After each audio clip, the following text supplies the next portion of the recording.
dargaggeessi keenya dinagdeen isaa ijaaramuu danda'u tura jiraata. Sanaaf immoo gurmaa'uu qaba.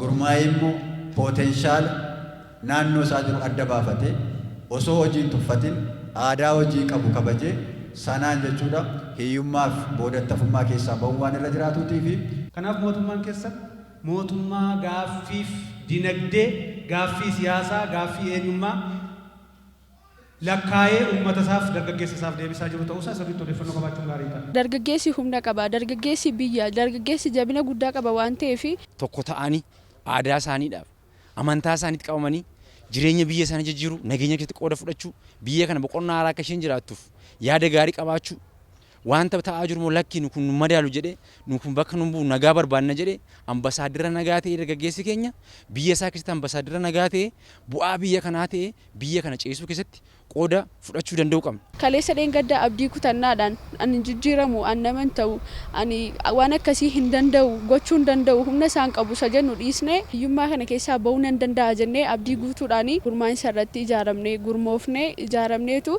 jijjiirama guddaa akka finnu abdii guddaan qaba. Dargaggoonni kun yoo hojjetanis humna qabu raayyaa biyyaa keessattis barnoota keessattis misooma keessattis humna fiigee qabuu danda'u humna hojjetee jijjiiruu fi jijjiiramuu danda'udha. Carraan hojii jira kan jedhamu kana dargaggoonni sammuu isaatti fudhatee jireenya isaa fooyyeffachuu akka danda'u leenjiin bal'inaan kennameera jechuudha.